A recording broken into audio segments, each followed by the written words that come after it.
selalu dalam kondisi sehat walafiat ya, juga selalu dalam lindungan Allah Subhanahu wa taala. Jadi ini awal atau minggu ke-12 ya, yang mana ya kemarin sempat libur 2 minggu ya untuk ya merayakan hari raya Idul Fitri ya, mudah-mudahan ya ibadah kita di bulan Ramadan ya itu diterima dan juga akan menambah satu bagi kita semua ya. Jadi juga pada kesempatan hari ini juga kami sampaikan selamat merayakan Idul Fitri dan mohon maaf yang sebesar-besarnya. Mungkin selama ini banyak kesalahan yang saya buat walaupun dengan sengaja ataupun tidak sengaja. Ya. Jadi harapan saya ya dengan kita menginjak ke bulan Syawal ini ya kita ada peningkatan ya baik dari segi ibadah ataupun juga yang lainnya. Jadi kita mulai saja untuk pertemuan-pertemuan berikutnya. Ini sudah minggu ke-12 ya. Kita coba pada kesempatan ini kita membahas tentang manajemen risiko ya. Yang mana di dalam satu pelaksanaan konstruksi itu adalah langkah terakhir yang dilakukan oleh seorang kontraktor ya. Jadi kalau kita ingin lihat di strategi ya, atau tujuan kontraktor untuk memenangkan lelang ya, kondisi sekarang kan yang paling murah ya yang menang ya tanpa menyimpang spek ya. Jadi yang paling murah yang menang tanpa menyimpang spek ya, sehingga langkah atau strategi kontraktor itu selalu menekan harga semurah mungkin ya tanpa menyimpang spesifikasi ya. Jadi dengan tanpa menyimpang spesifikasi itu sudah tugas yang tidak mudah ya, tidak semua orang bisa ya. Jadi kalau menekan harga masih bisa ya, tapi kalau sudah menekan harga tidak menyimpang spek ya, itu satu langkah yang tidak mudah. Karena apa? Karena kompetisi ya. Kalau tidak kompetisi tidak ada masalah ya, karena kompetisi itu ya persaingan satu dengan yang lain ya. Di sisi lain juga harus mendapatkan keuntungan guna kelangsungan hidup ya, ini yang tambah berat lagi ya. Jadi di satu sisi menekan harga semurah mungkin, tidak menyimpang spek ya. Di sisi yang lain juga harus mendapatkan keuntungan ya, keuntungan yang cukup untuk kelangsungan hidupnya. Jadi untuk menggaji karyawan, untuk menjaga supaya kegiatan di kantor kontraktor itu bisa jalan, yaitu dituntut adanya keuntungannya.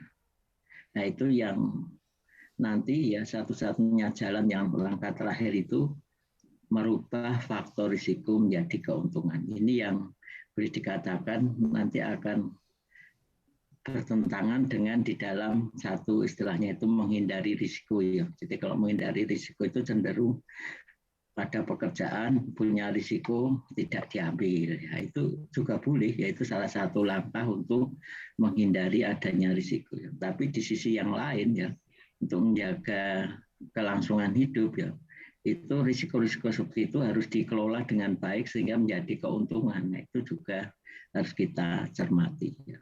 Nah, itu di dalam manajemen risiko, yaitu kita lihat dari berbagai sisi. Nah, langkah sebelum manajemen risiko dalam hal ini merubah faktor risiko menjadi keuntungan, ya, itu adalah efisiensi sumber daya. Jadi bedakan efisiensi sumber daya dengan risiko. Ya. Jadi kalau risiko itu sudah ada kepastian, ya, yang mana di situ setiap ya, pekerjaan itu sudah ditetapkan, ya. Dan baik pihak pemilik ataupun pihak pelaksana itu sudah bisa menerima dengan baik ya.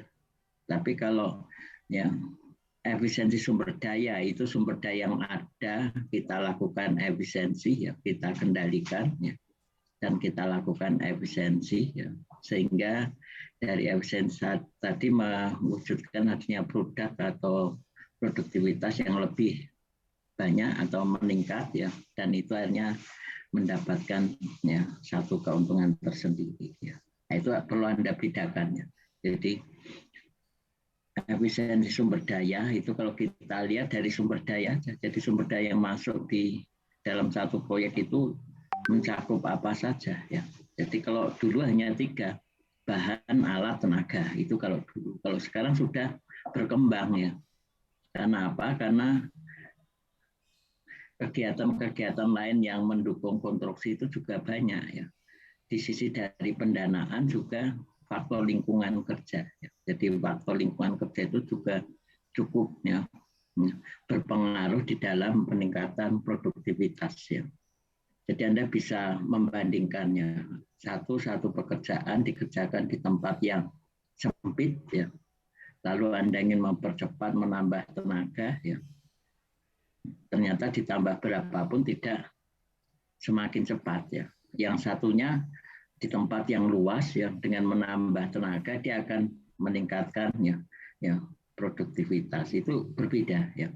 Lingkungan yang kotor dengan yang bersih berbeda. Jadi kalau kita bekerja di tempat yang kotor biasanya agak males ya atau ogah-ogahan ya sehingga hasilnya kurang maksimal ya. Tapi kalau kondisi lokasinya itu lingkungannya bersih ya, cuaca mendukung ya sehingga kita punya motivasi untuk meningkatkan produktivitas. Nah, itu perbedaannya di situ. Nah, itu sudah sampai ke sana. Nah, itu di dalam efisiensi sumber daya. Nah, itu perlu kita cermati karena itu bagian dari ya, satu kegiatan proyek ya yang nanti mungkin muncul mungkin tidak ya yang berdampak di kemungkinan biaya, kemungkinan waktu ya. Ya. Yang paling banyak arahnya ke biaya. Itu yang paling banyak karena kalau berdampak ke waktu terakhirnya nanti juga dirupiahkan ya. Ya, dirupiahkan karena ada denda dan sebagainya.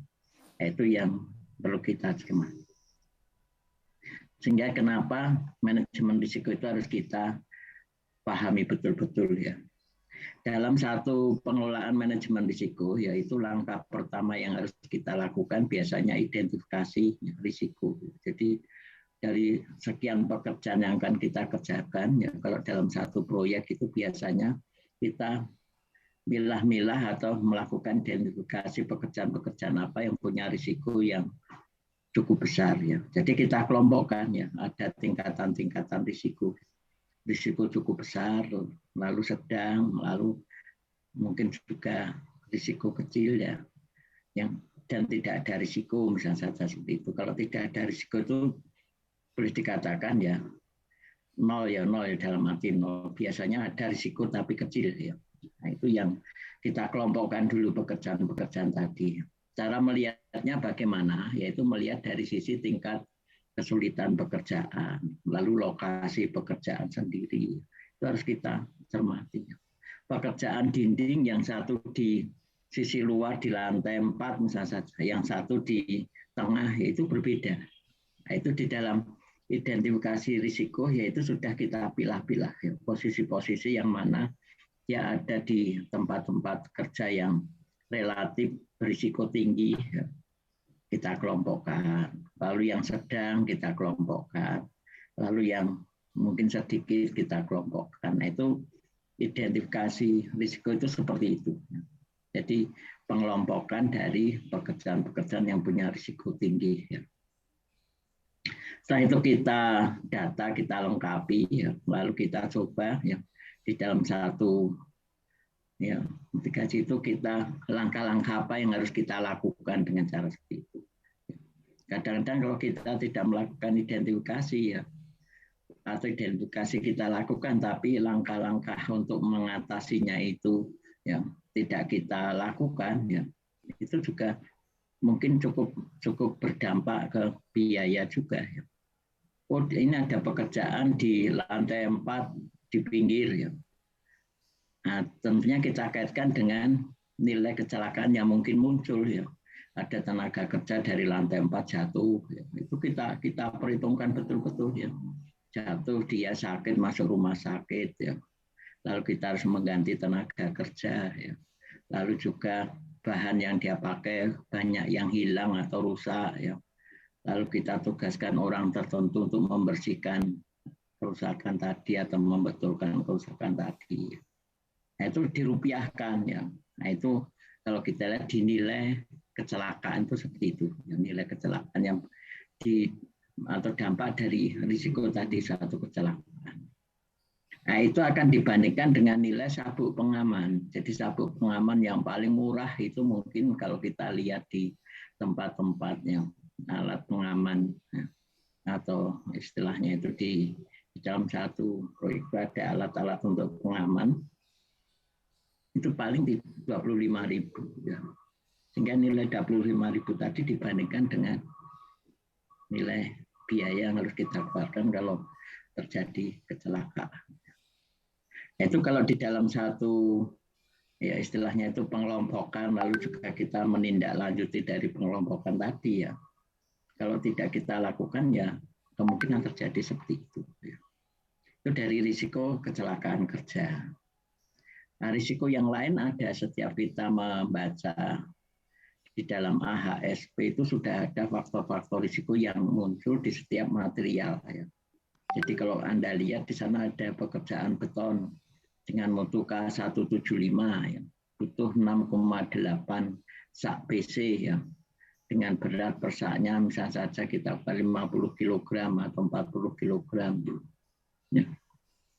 Kalau Anda uji lab di lab bahan sana, yaitu untuk mencapai 6, atau 175 ya. K175 itu hanya butuh 6,5 ya, atau kilogram di sana, 6,5 kali 40 berapa ya. Itu sekian kilogram.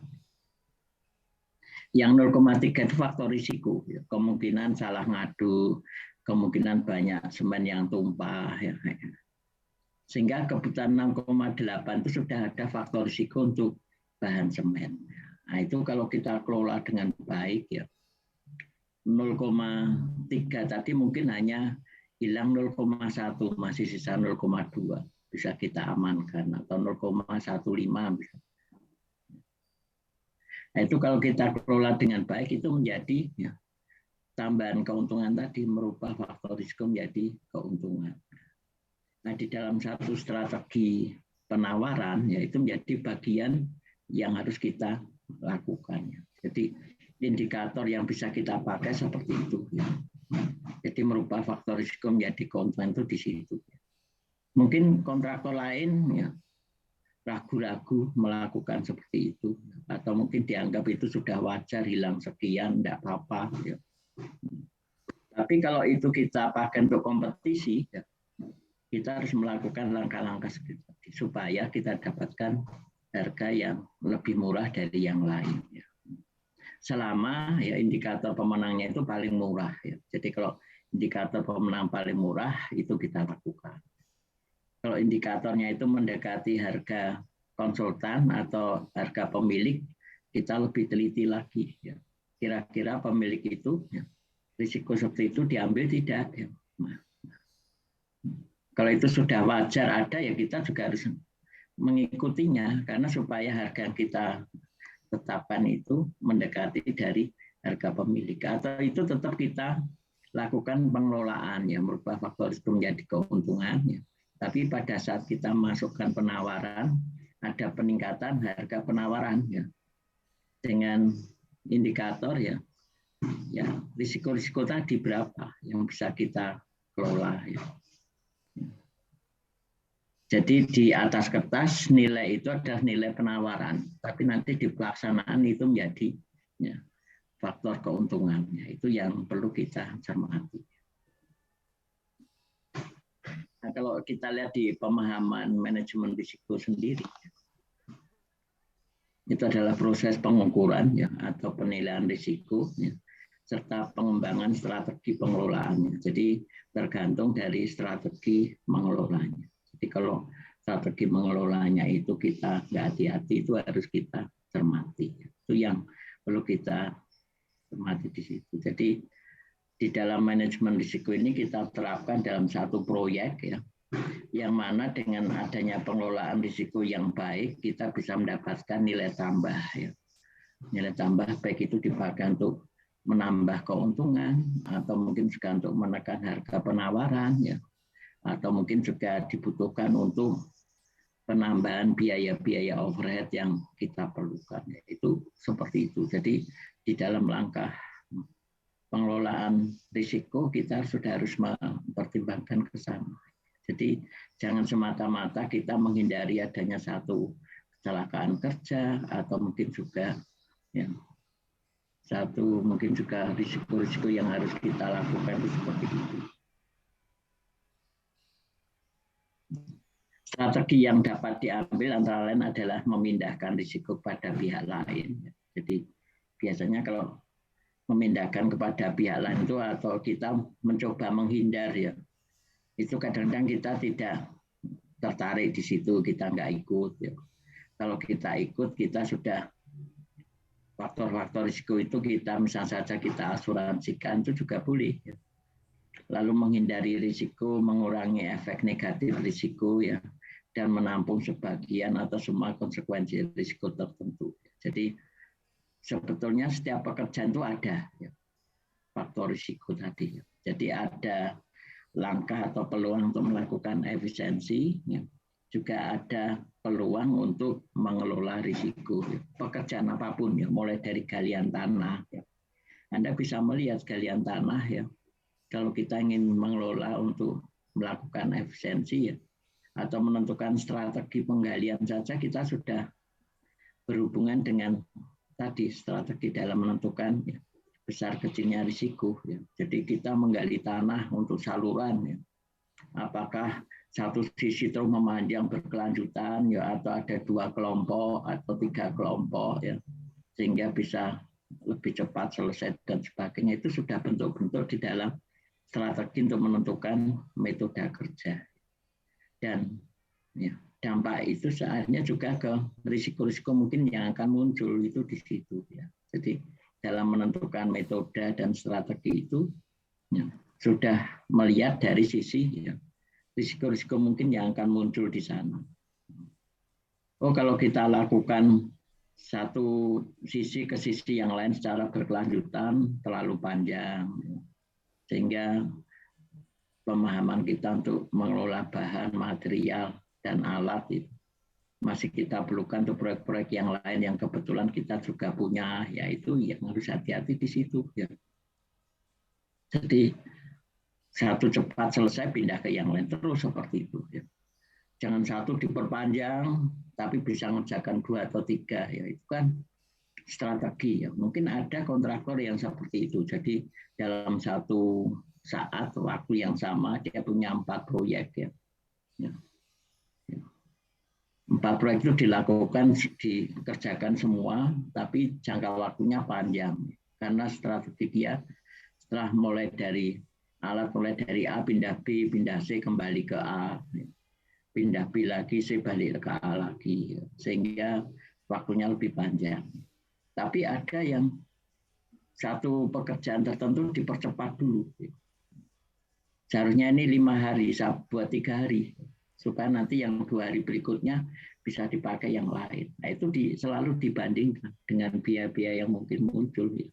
Nah itu di dalam menentukan strategi seperti itu, ya, sudah bentuk-bentuk risiko yang mungkin nanti akan muncul. Ya. Jadi risiko kemungkinan diuntungkan, kemungkinan dirugikan itu akan juga menjadi satu pertimbangan. Nah, itu di dalam proyek seperti itu sudah muncul di awal dalam menentukan strategi. Jadi biasanya strategi yang kita pakai apa dulu? Dasarnya dari mana? Dari pengalaman sebelumnya. Pengalaman sebelumnya bagaimana? Sumber daya yang kita punya seperti apa? Baru kita menentukan strateginya. Setelah strategi itu kita dapatkan, ya baru metode kita tetapkan. Metode seperti apa? Ya, jadi metodenya seperti apa? Ya. Kalau tadi di strategi sisinya ingin semua cepat selesai, ya, dengan memanfaatkan sumber daya yang dipunya secara optimal, ya. Lalu metodenya seperti apa? Ya. Sehingga di sana ada link satu pekerjaan dengan pekerjaan yang lain, ya itu di situ. Ya. Nah, itu di dalam ya, pemahaman manajemen risiko. Jadi dampak yang harus akan kita lihat adalah dari berbagai sisi. seperti yang di dalam identifikasi tadi ya, di dalam grafik di situ ada ya event probability ya. Jadi dari rendah ke tinggi ya. Lalu ada event untuk impact-nya. Nah, itu dari rendah ke tinggi ya. Nah, itu kita lihat dari masing-masing pekerjaan tadi, pekerjaan A ya. Pekerjaan A itu dari sisi ya, event probability-nya itu cukup tinggi ya, jadi sering muncul ya. Ya. Tapi dari impact-nya, dampaknya kecil ya, itu bisa terjadi ya. Jadi dampaknya itu kecil tapi sering muncul ya. Jadi sering muncul. Itu harus kita kelompokkan ke sana ya. Tapi ada juga yang sering muncul ya, dampaknya besar ya, itu harus kita hindari. Jadi dalam memilih tadi kita sudah mempertimbangkan tadi. Jadi dari identifikasi risiko tadi kita bisa mengelompokkan ke sana. Jadi dia masuk di ya, di posisi mana? Ya, apakah di posisi yang cukup tinggi, kejadiannya sering terjadi dan juga dampaknya cukup besar ya, atau dia ya, sering muncul tapi dampaknya kecil ya, atau mungkin juga ya tidak sering muncul tapi dampaknya besar ya, atau juga tidak sering muncul tapi dampaknya kecil. Nah, itu kita kelompokkan. Kita prioritaskan dulu yang tadi ya, sering muncul dampaknya besar. Ya. Itu kita coba. Ya. Kita lakukan langkah-langkah tertentu. Ya. Kalau memang itu sudah tidak mungkin, ya kita alihkan ya mungkin dengan cara asuransi atau mungkin disubkontrakkan. Tapi walaupun disubkontrakkan tetap dampaknya ke kita. Ya. Kenapa? Karena jaringan kerja itu satu kesatuan. Jadi antara jaringan kerja yang kita punya itu keseluruhan. Ya. Di dalamnya sudah masuk di ya masing-masing ya subkontraktor. Kegagalan di subkontraktor juga kegagalan kita sebagai kontraktor utama. Nah itu yang harus hati-hati di situ. Ya. Sehingga cenderung larinya ke asuransi. Ya. Kalau memang ada, karena untuk kondisi sekarang itu yang asuransi yang ada itu hanya asuransi kebakaran, ya. Asuransi profesi sekarang sudah mulai muncul ya. Jadi biasanya dipakai untuk konsultan-konsultan itu. Asuransi kecelakaan kerja ya. Dan pihak asuransi pun juga melihat ya pekerjaan itu masuk di mana posisinya. Ya. Kalau dia ada posisi yang sering terjadi dan dampaknya cukup tinggi ya. Nah, preminya juga berbeda ya. Tapi kalau dia masuk di jarang muncul ya, tapi impact-nya itu kecil ya. Preminya juga berbeda. Jadi pihak asuransi juga tidak begitu saja menerima pekerjaan lalu diasuransikan. Dia juga melihat ya berdasarkan pengalaman-pengalaman sebelumnya. Oh kontraktor ini tipe kontraktor yang sudah berpengalaman sehingga risiko terjadinya itu lebih kecil dari yang tidak berpengalaman. Itu dia cermati, dia hitung. Oh pekerjaan ini cukup berbahaya dan selama ini selalu sering terjadi. Nah itu seperti itu menjadi pertimbangan bagi pihak asuransi. Jadi tidak asal setiap pekerjaan diasuransikan lalu diterima begitu saja, lalu preminya dipukul rata sama semua, itu tidak seperti itu. Tapi dia juga punya satu perhitungan tersendiri ya. Nah, itu di situ ya. Nah, itu di dalam proyek arahnya ke pekerjaan ya. Jadi dampaknya bisa konsekuensi fisik maupun finansial ya. Jadi kalau konsekuensi fisik itu kemungkinan terjadi keruntuhan, kemungkinan terjadi ketidaksesuaian dengan yang diminta oleh pemilik ya. Ya. Kalau finansial diuangkan, denda dan sebagainya. Jadi biasanya dalam satu proyek itu ya dalam menetapkan kontraktor menetapkan tenaga kerja saja sudah terlihat ya. Tenaga kerja yang dipakai seperti apa. Oh kalau dia kontraktor menggunakan tenaga kerja yang tidak terampil, nah, itu biasanya ya cenderung dia akan ya menghasilkan hal yang boleh dikatakan kurang sempurna. Ya. Biasanya sering ya istilahnya itu sering ya dibongkar atau tidak bisa diterima oleh pemilik ya, atau harus ada perbaikan ya, itu seperti itu. Jadi harus betul-betul dilihat dari berbagai sisi ya. Nah itu yang perlu kita lihat ya di situ ya, sehingga itu menjadi bagian dari yang akan kita cermati ya.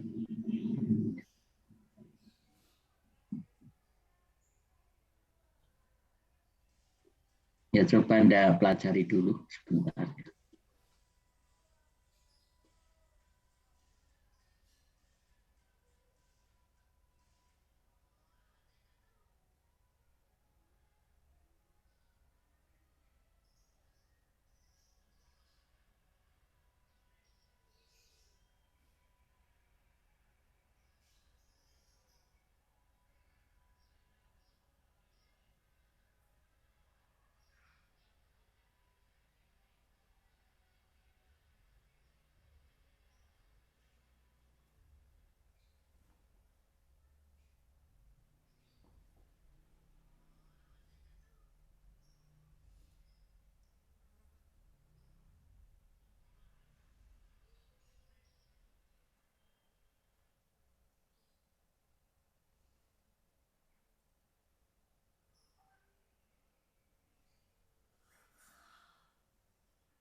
Ya kita lanjutkan ya. Jadi risiko pada proyek ya. Tujuannya adalah di dalam manajemen risiko itu kita mengenali risiko ya dalam sebuah proyek ya, dan mengembangkan strategi ya untuk mengurangi atau bahkan menghindari ya. Di lain sisi juga harus dicari cara untuk memaksimalkan peluang yang ada. Jadi makanya untuk mencari peluang yang ada itu arahnya ke merubah faktor risiko menjadi keuntungan tadi. Jadi kalau ada satu risiko itu sebetulnya kontraktor itu ya itu peluang ya. Kenapa peluang ya? Karena besaran risiko yang sudah ditetapkan di sana itu pihak pemilik bisa menerima ya itu. Tahu maksudnya ya. Jadi pemilik bisa menerima besarnya ya, dana yang diperlukan untuk risiko tadi ya. Dia tidak akan komplain ya. Misal saja tadi 1 meter kubik beton ya butuh 6,8 sak ya. Yang betul kan hanya 6,5 kalau kita lakukan di lab ya. Yang 0,3 itu tidak akan dikomplainnya oleh pemiliknya. Itu sudah dia wajar ya kalau butuh sekian untuk kemungkinan ada yang hilang semennya karena saat buka saatnya tidak hati-hati ya. Mungkin ngaduknya juga banyak yang tumpah dan sebagainya, itu bisa nerima ya. Nah itu yang kita pakai itu sebagai ya, peluang ya, peluang. Kecuali kalau pemilik tidak bisa menerima ya, dia selalu komplain, oh enggak bisa, harus sekian. Nah itu beda ya. Kalau sudah seperti itu bukan peluang ya. Ya. Tapi kalau itu bisa diterima itu peluang. Jadi peluang itu kita manfaatkan untuk menekan ya harga supaya bisa lebih murah dari yang lain ya. Kalau tidak ada kompetisi mungkin tidak perlu ya. Tapi karena ini kompetisi, jadi kompetisi itu persaingan ya. Persaingan sama seperti Anda lomba ya. Anda lomba bisa saja lomba jembatan ya. Ya. Nah, lomba jembatan itu kan Anda harus tahu ya. Jadi harus tahu ya indikator yang dinilai itu apa dulu ya. Oh, dari beratnya. Oh, dari beban. Kalau dibebani sekian ya, tidak boleh turun sekian ya. Nah, itu yang menjadi indikator ya. Jadi kita coba supaya berat pakai bahan yang lebih ringan lagi tapi lebih kuat ya. Lalu juga kalau dibebani sekian turunnya hanya sekian ya, itu kan perlu dilatih ya. Lalu untuk merakitnya butuh waktu sekian ya. Nah itu indikator itu kita pakai ya. Jadi kita dalam melakukan pelatihan atau mungkin juga uji coba itu dipakai sebagai acuan. Nah di dalam proyek juga gitu, yang menang itu yang paling murah ya. Nah kalau yang paling murah berarti kita harus melakukan ya perhitungan-perhitungan yang berkompetisi dengan yang lain ya. Yang lain mungkin menganggap itu ya dia tidak mampu ya, atau dianggap wajar sudah keluar begitu saja. Kita nggak bisa begitu ya. Jadi harus lebih teliti lagi ya. Bahkan sampai ke komposisi ya, komposisi tenaga kerjanya, lalu juga kombinasi alat dan tenaga itu harus kita perhitungkan juga. Nah itu yang perlu dilakukan ya, sehingga di dalam tujuan manajemen risiko itu di situ ada penekanannya. Pertama mengenali risiko dulu ya. Jadi kita harus tahu risikonya apa. Jangan sampai nggak tahu ya. Jadi pekerjaan ini risikonya di sini, pekerjaan ini risikonya di sini, pekerjaan ini risikonya di sini ya. Jadi harus tahu itu ya. Kalau galian tanah itu risiko yang paling sering terjadi di mana. Kalau itu pekerjaan pasangan itu di mana, kalau plesteran di mana, kalau benangan di mana, itu yang harus kita cermati. Baru dikembangkan strateginya supaya bisa berkurang risiko itu, kejadian itu bisa berkurang.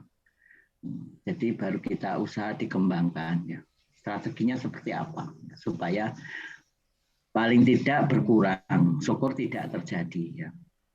Nah, bentuk-bentuk dalam satu proyek ya, seperti pengembangan strategi tadi seperti itu. Oh, langkahnya kalau kita melakukan satu pasangan batu bata itu, ya, seharinya paling tinggi 1,5 meter ya, supaya risiko miring itu kecil ya. Anda pasangkan langsung 3 meter. Ya. Hasilnya prestasinya hari itu cukup tinggi, selesai ya. Tapi besoknya ya, dinding itu akan miring karena faktor tekanan angin dan sebagainya. Nah, kalau dia miring berarti risikonya ya plesterannya akan lebih sulit ya. Butuh waktu lebih panjang, butuh bahan lebih banyak, sehingga hitungan kita yang di awal tadi nggak akan sesuai ya.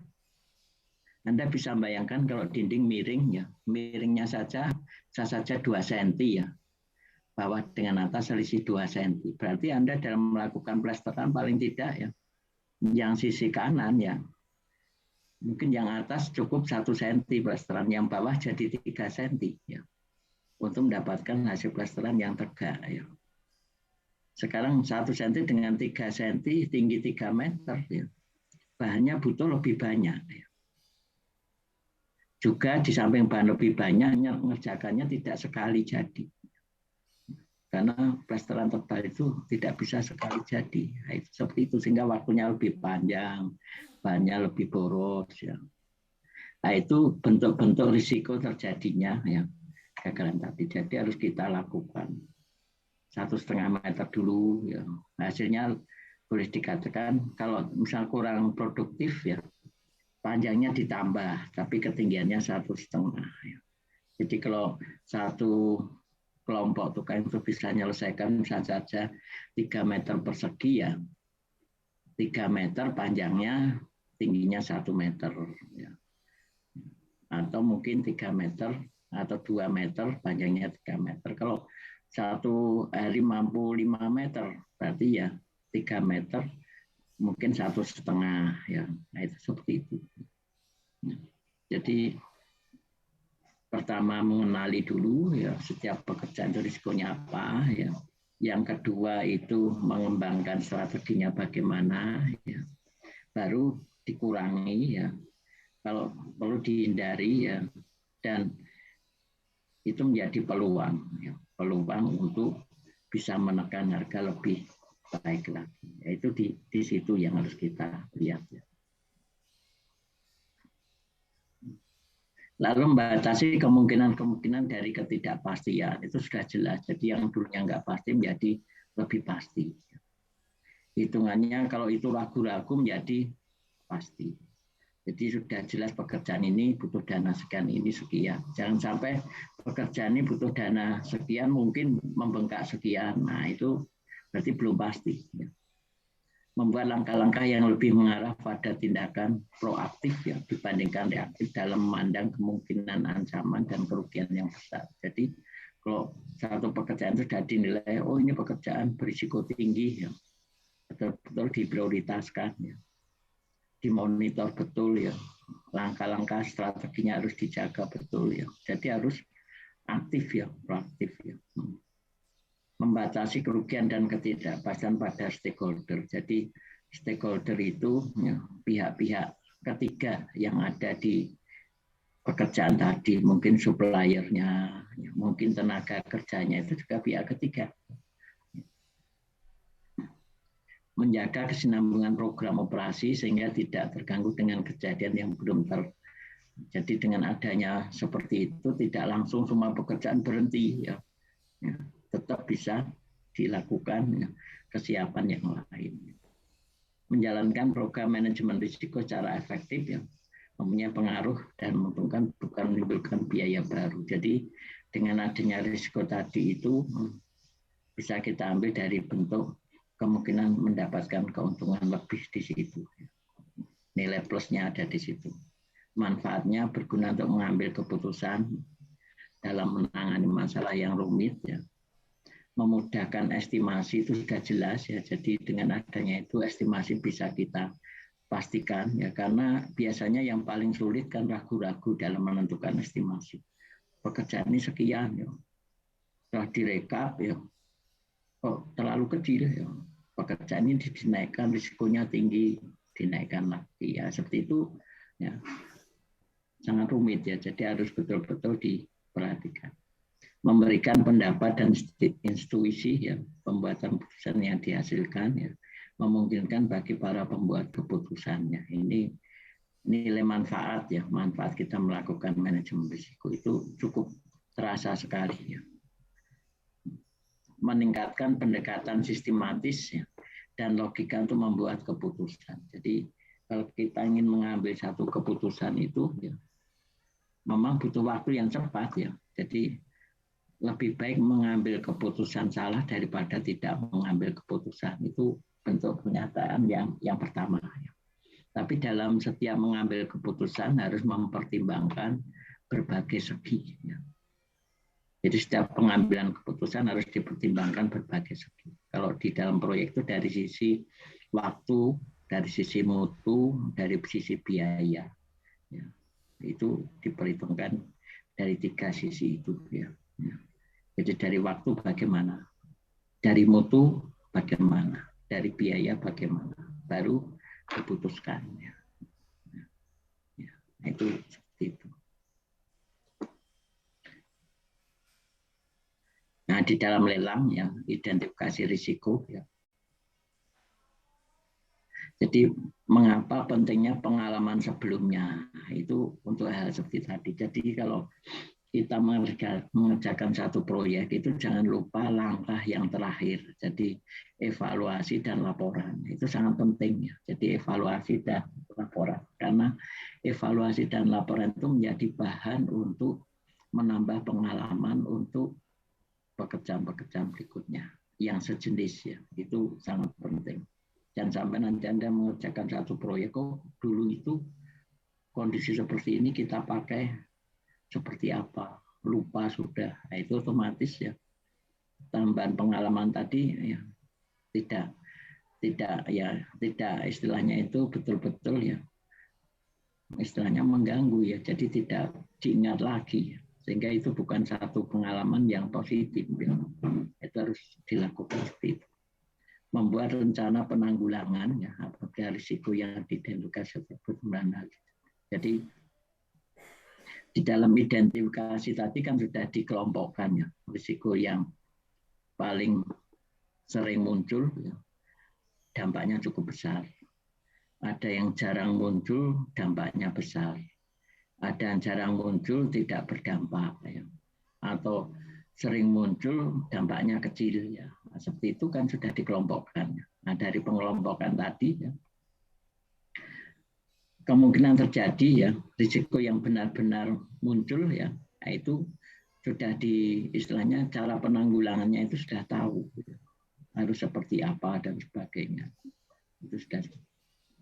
Yang ketiga menghitung efek biaya yang perlu dimasukkan dalam harga tender. Jadi kalau sudah memasukkan ke lelang ya, Anda sudah terikat lagi dengan besaran overhead ya. Jadi makanya pemahaman tentang overhead sama risiko itu harus betul-betul ya Anda cermati.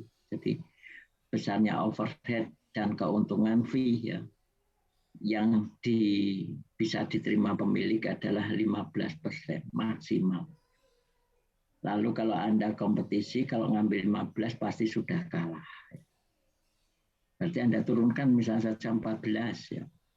Berarti dari sisi ya maksimal tidak ada ambil maksimal untuk kompetisi. Nah sekarang 14 itu berapa persen mengambil keuntungannya? Kalau keuntungannya kecil ya itu juga banyak mungkin juga pemilik saham atau yang punya uang itu lari ya. Ambil Anda saja pas sesuai dengan yang ada di bank lebih tinggi sedikit. Ya. Sisanya untuk overhead. Overhead itu ada 2, overhead kantor dan lapangan. Ya.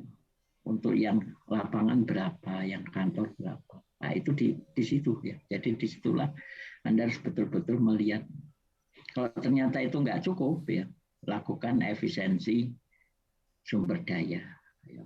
Jadi kalau ternyata sudah Anda lakukan hitungan-hitungan secara kompetisi, ya, itu kan kompetisi. Jadi kita menentukan angka keuntungan itu juga kompetisi. Ya. Kalau saya tulis lebih rendah, investornya lari. Ya. Kalau saya tulis terlalu tinggi, dampaknya ke yang lain. Ya ambil yang dari sisi kompetisi tadi, investor tidak lari, ya. Dan dampak ke yang lain juga tidak begitu besar, itu diambil. Ya. Lalu dari overhead-nya tadi, oh kalau saya pakai karyawan jumlah sekian, ya, bebannya tinggi. Kalau saya kurangi pekerjaan nggak lancar, ambil yang paling ya kompetisi di mana posisinya.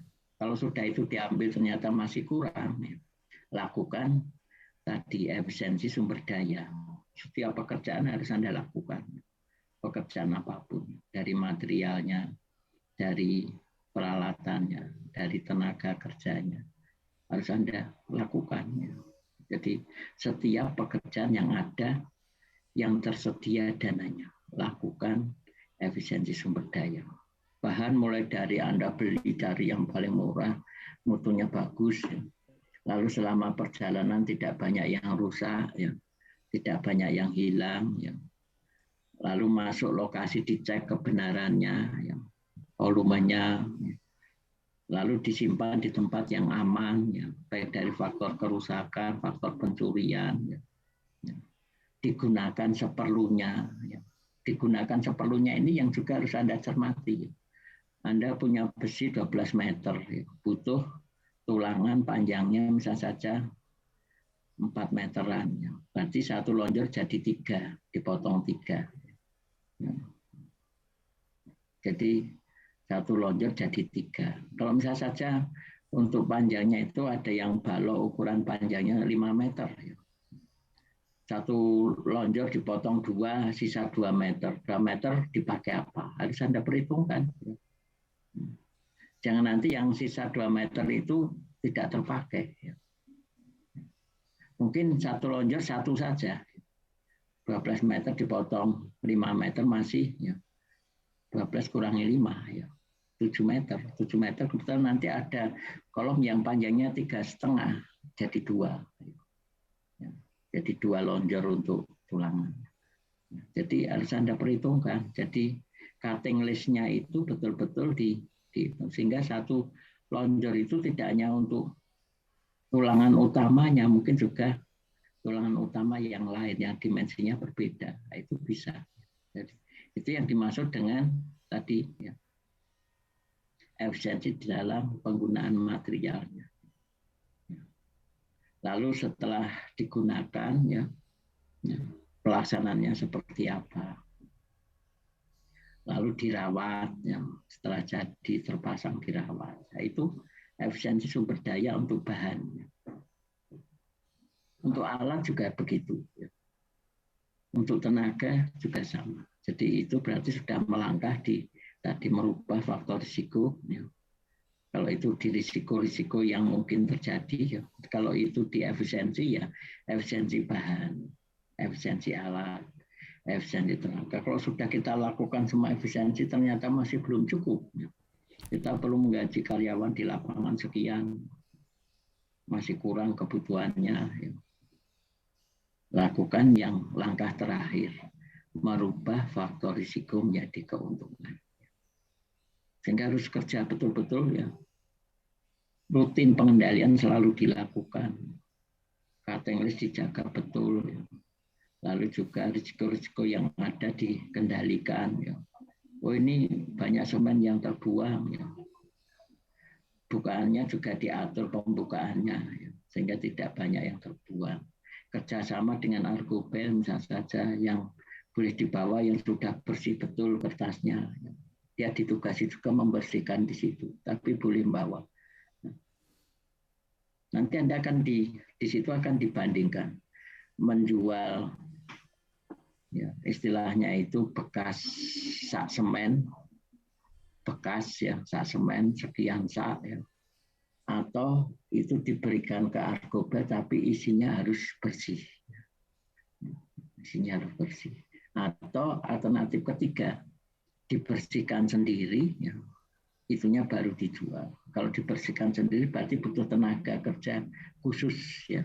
Jadi satu butuh tenaga kerja khusus, tugasnya hanya membersihkan semen, ya, dari saknya. Yang satu diserahkan ke Argobel, ya, sak semennya dijual, ya, atau diberikan, ya. Yang satu dibiarkan begitu saja. Ya, itu yang harus Anda bayangkan. Jadi ada 3 alternatif tadi, mana yang dianggap bisa dilakukan, logis di lapangan, ya, dan menguntungkan. Kadang-kadang logis tapi nggak bisa dilakukan. Jadi yang orang yang kita serai ternyata juga nyambi pekerjaan lainnya sehingga dia tidak optimal. Itu bisa terjadi. Jadi yang kita serai tidak optimal. Dia juga nyambi pekerjaan lain sehingga terbuang sia-sia. Jadi yang bisa dilakukan logis di lapangan dan efisiensi. Menghitung efek biaya yang perlu dimasukkan dalam harga tender. Itu di situ. Memberikan petunjuk kepada tim proyek yang akan melaksanakan untuk membuat perencanaan terhadap penanggulangan risiko. Jadi tim proyek di lapangan itu juga harus diinformasikan, juga diberi satu istilahnya itu SOP ya, untuk menjaga supaya risiko tidak terjadi. Jadi dibuatkan SOP baru di situ. Jadi SOP baru untuk pelaksana di lapangan. Ya. Jadi kalau ada SOP-nya itu jelas ya. Jadi kalau nanti menyimpang itu ada sanksi-sanksinya.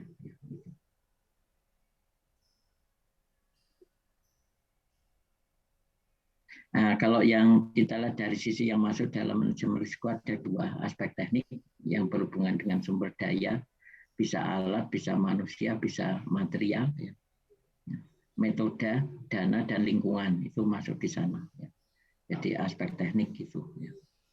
Terus yang kedua ya itu aspek ya, kecelakaan kerja, ya. K3 ya. Jadi K3 ya. Di sana K3 bisa mungkin orang jatuh dari ketinggian atau kejatuhan benda yang ada di atasnya, terkena adukan semen. Jadi yang paling sering terjadi sampai yang kemungkinan terjadinya itu ya, selama proyeknya hanya sekali misalnya itu Anda pilah-pilah.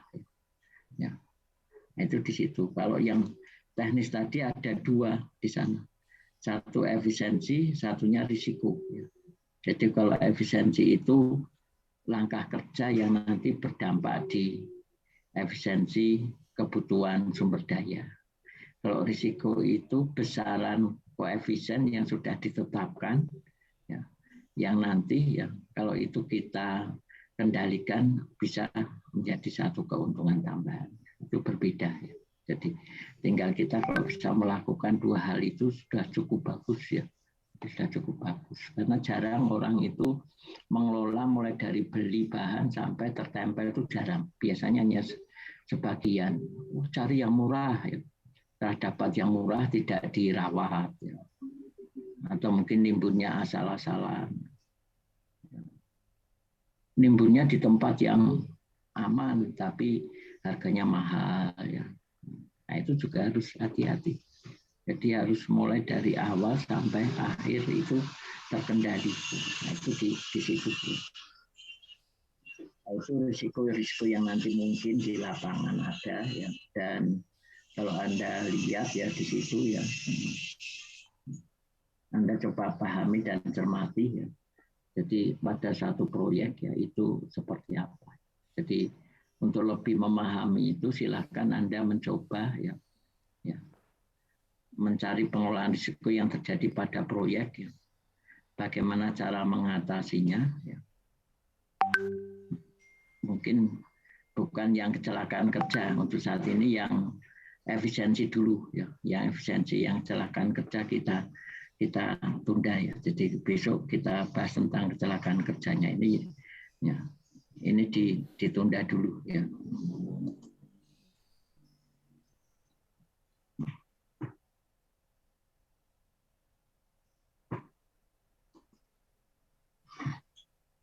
Jadi risiko efisiensi saja ya. Jadi yang kecelakaan kerja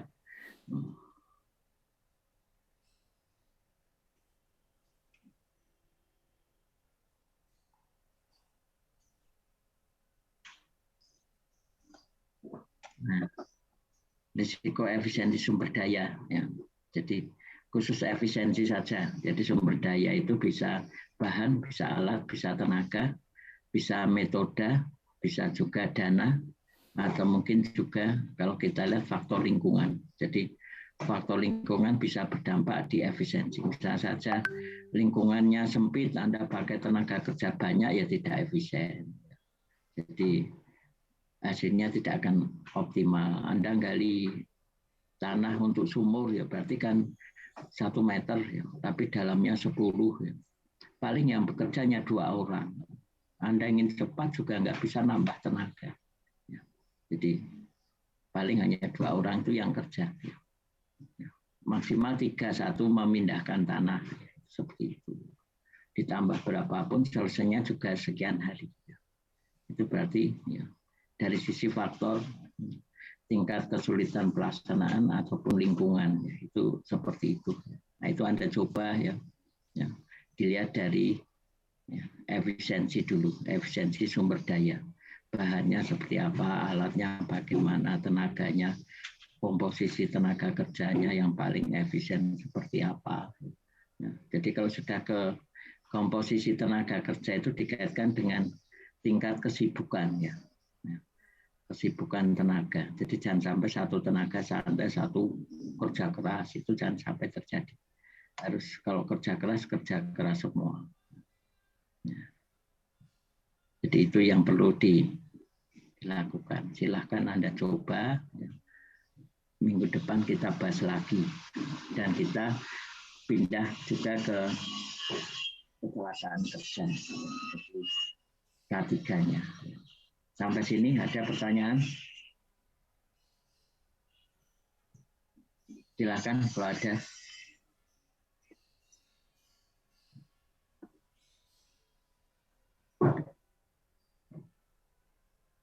Jadi itu tugas Anda minggu ini, ya, fokus di pengendalian risiko ya, untuk efisiensi tenaga kerja, efisiensi sumber daya. Ya.